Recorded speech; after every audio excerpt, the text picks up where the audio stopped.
So this is really an honor and a privilege, and I'm so excited to talk to you about my favorite topic, branding. And of course, the theme of this conference is all about innovation. And we had some very exciting knowledge and examples this morning all about innovation and ways to create an innovative product. But listen, guys, that's only step one. Step one is creating the innovation and building a successful company. But I'm here to talk to you about step two. What is the second step that's essential for a successful innovation? Branding the innovation. Branding the innovation. And let me show you and talk about it, some examples. The first high-capacity MP3 player in the market, the Creative Nomad Jukebox, introduced in January 2000 by Creative Technology. This innovation, in my opinion, the biggest innovation of a decade. They had the innovation, they weren't able to brand it. Creative made two critical mistakes. Get your pens out, write this down so you guys don't do it too. The brand name was too long. Customers don't talk like this. They can't have a long brand name. It's hard to remember, say, tweet about, everything. Number two mistake you do not want to make is that the creative brand was heavily line extended. That means they used one name, creative, on way too many products, diminishing its power. Apple introduced the iPod 21 months later. That's a huge head start that Creative had. But Apple was the big winner because Creative got on the market, but Apple got in the mind. You build brands by getting in the mind. You build successful companies by having brands that get in the mind. That's exactly what Steve Jobs did with the iPod. The iPod didn't make a mistake of having a complex name like Creative. They had a simple name, iPod. Simple name. And they combined that with a brilliant visual and an effective slogan. At the time, everyone had flash music players. They've had a few songs, they were cheap. How are you going to effectively communicate the difference of an expensive hard drive music player with a slogan like this: 1,000 songs in your pocket, specific, powerful, memorable. The result, I think we all know this, it was a roaring success. You can take and combine it with branding to build a strong brand. The first law of branding: brand names need to be simple. The second law of branding, one of my favorite laws, focus. As a matter of fact, narrow the focus. That's what builds a brand. Sometimes that's even what finds innovation. How does focusing work? Well, let me give you an example. Take Marlboro cigarettes. Before Marlboro was launched, you always want to find out what companies did to become successful. What did Marlboro do?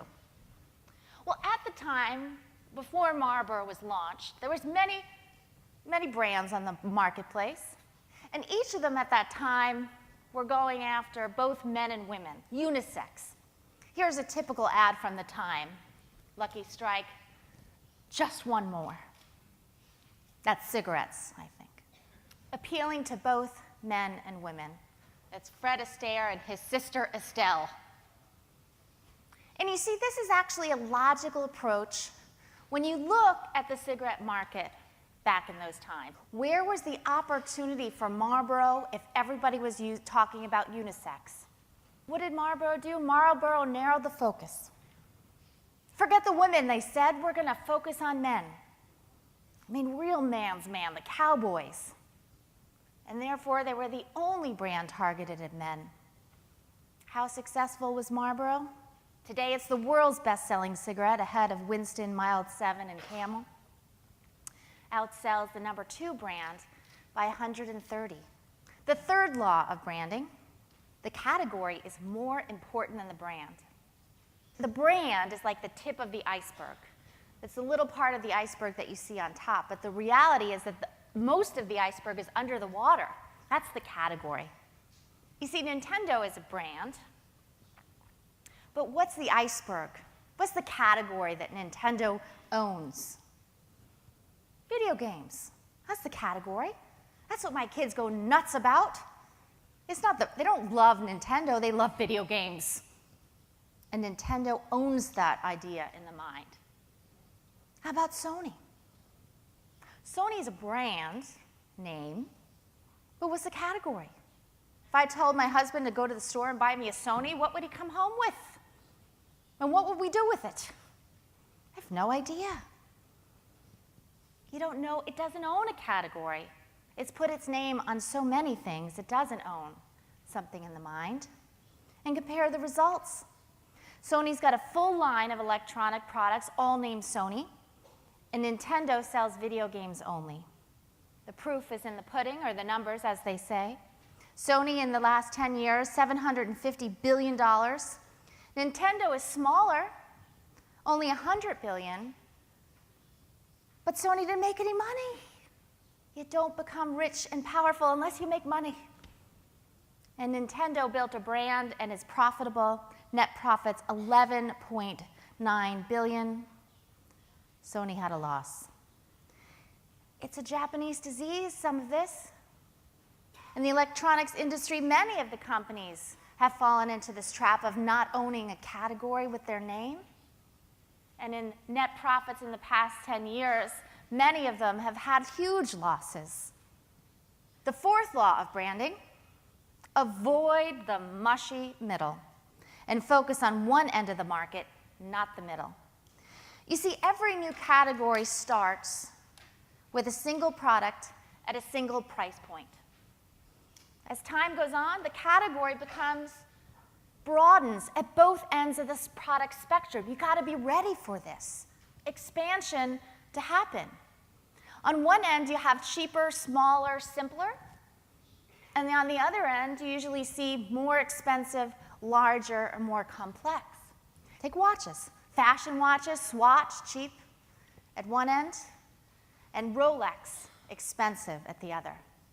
Expensive multi-bladed razors, like the Gillette Fusion, and inexpensive disposables.